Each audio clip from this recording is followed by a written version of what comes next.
creram nele. Depois disso, Jesus, a sua mãe, os seus irmãos e os seus discípulos foram para a cidade de Cafarnaum e ficaram alguns dias ali. Alguns dias antes da Páscoa dos judeus, Jesus foi até a cidade de Jerusalém. No pátio do templo encontrou pessoas vendendo bois, ovelhas e pombas. E viu também os que, sentados às suas mesas, trocavam dinheiro para o povo. Então ele fez um chicote de cordas e expulsou toda aquela gente dali. E também as ovelhas e os bois. Virou as mesas dos que trocavam dinheiro. E as moedas se espalharam pelo chão. E disse aos que vendiam pombas: tirem tudo isto daqui. Parem de fazer da casa do meu pai um mercado. Então os discípulos dele lembraram das palavras das Escrituras Sagradas que dizem: o meu amor pela tua casa, ó Deus, queima dentro de mim como fogo. Aí os líderes judeus perguntaram: que milagre você pode fazer, hein? É para nos provar que você tem autoridade para fazer isso. Derrubem este templo e eu o construirei de novo em 3 dias. A construção desse templo levou 46 anos. E você diz que vai construí-lo de novo em 3 dias? Porém, o templo do qual Jesus estava falando era o seu próprio corpo. Quando Jesus foi ressuscitado, os seus discípulos lembraram que ele tinha dito isso. E então creram nas Escrituras Sagradas e nas palavras dele.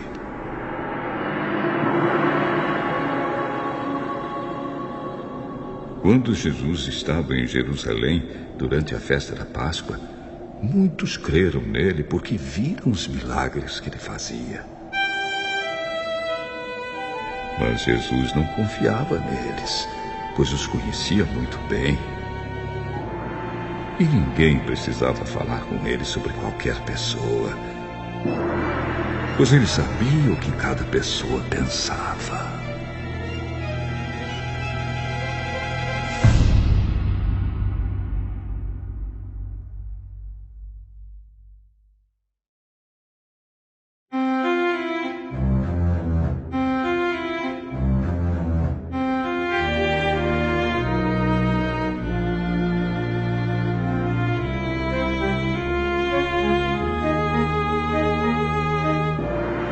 João, capítulo 3.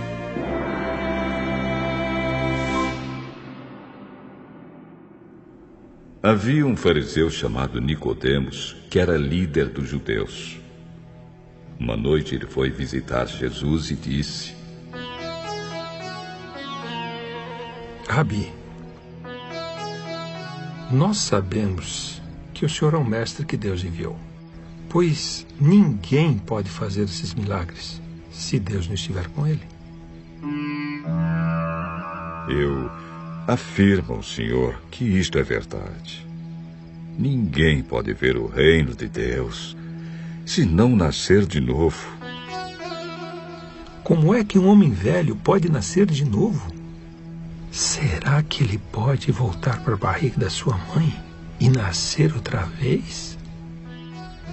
Eu afirmo ao Senhor que isto é verdade. Ninguém pode entrar no reino de Deus se não nascer da água e do Espírito. Quem nasce de pais humanos é um ser de natureza humana.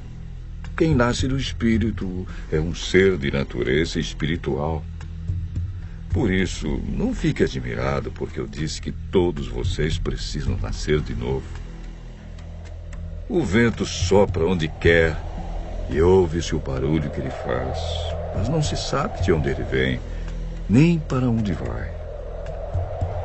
mesma coisa acontece com todos os que nascem do Espírito. Como pode ser isso?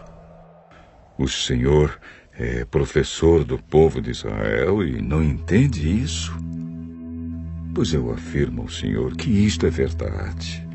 Nós falamos daquilo que sabemos e contamos o que temos visto, mas vocês não querem aceitar a nossa mensagem. Se vocês não creem quando falo das coisas deste mundo, como vão crer se eu falar das coisas do céu? Ninguém subiu ao céu, a não ser o Filho do Homem, que desceu do céu. Assim como Moisés, no deserto, levantou a cobra de bronze numa estaca, assim também o Filho do Homem tem de ser levantado, para que todos os que crerem nele tenham a vida eterna. Porque Deus amou o mundo tanto que deu o seu único Filho, para que todo aquele que nele crer não morra, mas tenha vida eterna. Pois Deus mandou o seu Filho para salvar o mundo e não para julgá-lo. Aquele que crê no Filho não é julgado, mas quem não crê já está julgado, porque não crê no Filho único de Deus. E é assim que o julgamento é feito. Deus mandou a luz ao mundo, mas as pessoas preferiram a escuridão porque fazem o que é mal. Pois todos aqueles que fazem o mal odeiam a luz e fogem dela, para que ninguém veja as coisas más que eles fazem. Mas os que vivem de acordo com a verdade procuram a luz, a fim de que possa ser visto claramente que as suas ações são feitas de acordo com a vontade de Deus. Depois disso, Jesus e os seus discípulos foram para a região da Judéia. Ele ficou algum tempo com eles ali e batizava as pessoas.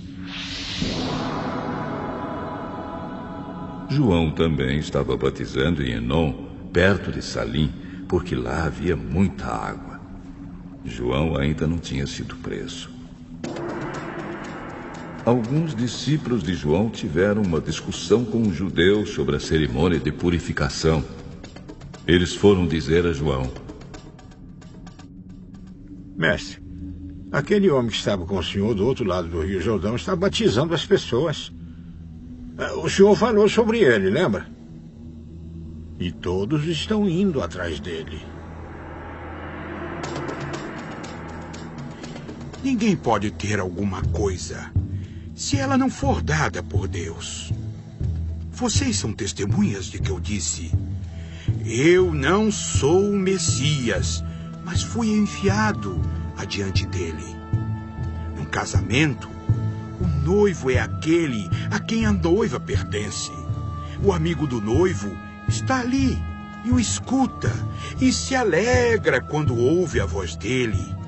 Assim, também o que está acontecendo com Jesus me faz ficar completamente alegre. Ele tem de ficar cada vez mais importante e eu menos importante. Aquele que vem de cima é o mais importante de todos, e quem vem da terra é da terra e fala das coisas terrenas. Quem vem do céu é o mais importante de todos. Ele fala daquilo que viu e ouviu, mas ninguém aceita a sua mensagem. Quem aceita a sua mensagem dá prova de que aquilo que Deus diz é verdade. Aquele que Deus enviou diz as palavras de Deus, porque Deus dá do seu Espírito sem medida. O Pai ama o Filho e pôs tudo nas mãos dele. Por isso, quem crê no Filho tem a vida eterna. Porém, quem desobedece ao Filho nunca terá vida eterna, mas sofrerá para sempre o castigo de Deus.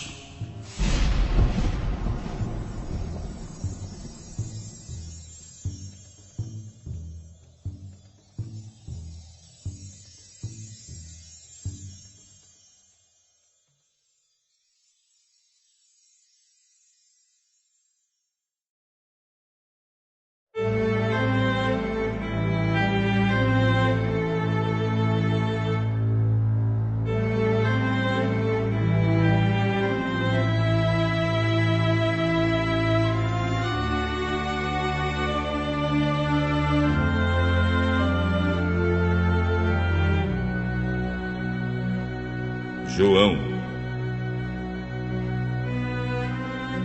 capítulo 4.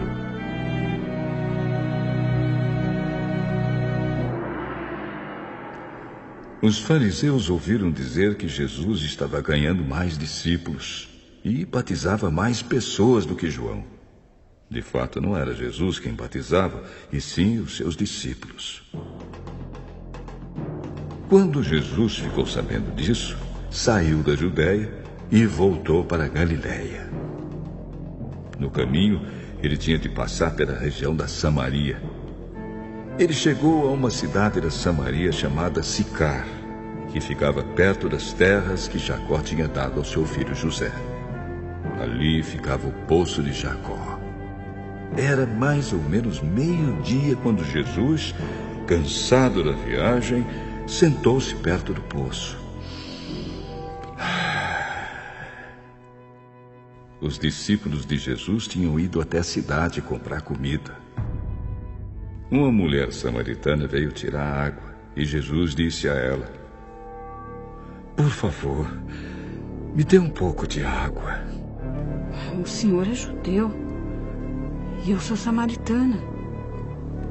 Então como é que o senhor me pede água?